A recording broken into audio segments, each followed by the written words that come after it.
In this video, we are going to talk about motivational regulation, which is science speak for how to motivate yourself.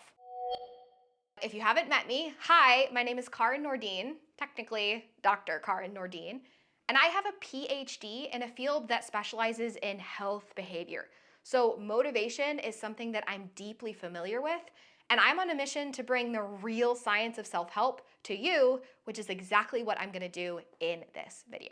And don't worry, I'm not gonna tell you to develop discipline or be harder on yourself or just hold yourself accountable, because all of those are tips that are not actually helpful. I'm gonna give you 3 tangible tools, actual activities that you can use whenever you're feeling a lack of motivation to build that back up and do the things that you want to do. Let's start with a little quiz. True or false? Motivation is fleeting, you need discipline. You might be surprised to hear that this is actually false. Scientifically, this is incorrect because scientifically, all of our behavior as humans comes from motivation. We do not do something unless we are motivated to do it in some way, in some form, by something. That's really important to understand. But our motivation to act doesn't mean feeling motivated. We can take action from a variety of different emotions, not that motivated feeling. If, for example, you've ever rage cleaned your kitchen, you know that that's true. Also, this is fun. In the comments, I want you to put something that you've done in a fit of rage. Maybe it's cleaning your house, maybe you've done an angry revenge workout. Let me know what you've done from a feeling of anger or rage. Okay, so back to it. You don't need to feel motivated in order to take action. The people that our society labels as disciplined, what they actually have is they have meta-motivational regulation skills, which means they have the ability to generate motivation when they need that motivation, which is what gets them to do the things they don't consciously really want to do. So this brings us right into technique number 1, which is called task emotion matching. Next time you're sitting on the couch, knowing that you have to unload the dishwasher, but feeling totally unmotivated to do it, here's what I want you to do. First, I want you to identify the task that needs done. The task is unloading the dishwasher. Second, I want you to identify a list of emotions that could prompt that action. So maybe you're feeling inspired by your future self who's really, really tidy, and that inspiration drives you to do the dishwasher. Maybe you're feeling fed up with the house being messy, so that fed up feeling drives you to unload the dishwasher. Maybe you are thinking about how peaceful you will feel after that dishwasher is unloaded and how it's been nagging at your brain for quite a while now. That could also motivate you to unload the dishwasher. Create that list of emotions. Put them in your head or maybe even write them down. From there, you're gonna look at those emotions and pick the one that feels most accessible. So if you're in a really, really bad mood, jumping to a feeling of inspiration probably isn't going to happen.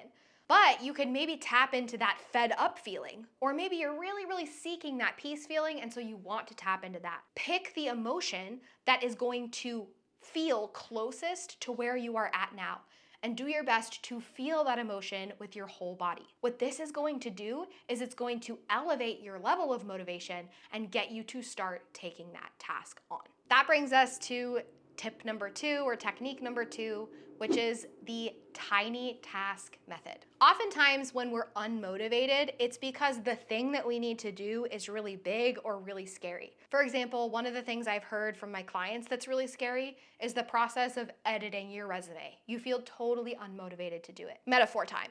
I want you to think about pushing a boulder up a very large hill.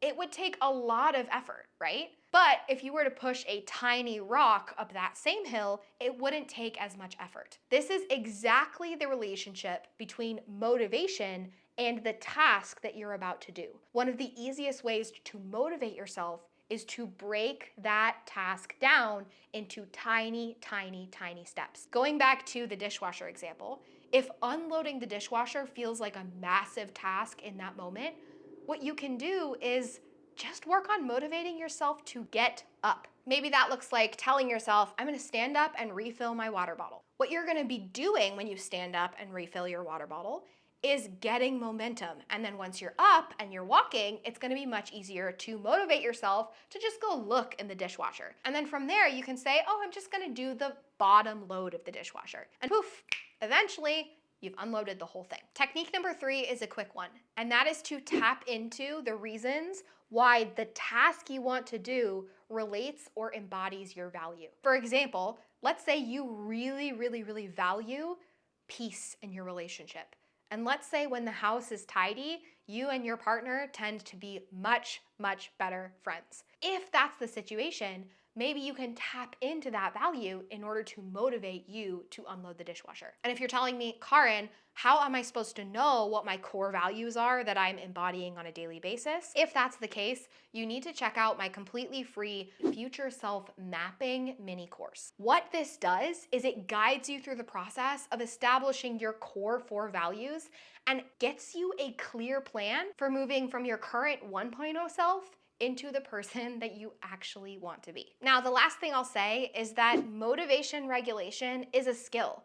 And unfortunately, it's not one that we're taught in school, but it is something that you can learn if you practice over time. I know that because I have seen tons and tons of clients that we've worked with in our behavior change coaching program develop that skill. And they go from living a life where they feel unmotivated to do the things that matter to them to a world where they can generate that motivation on cue and get the things they want to do done.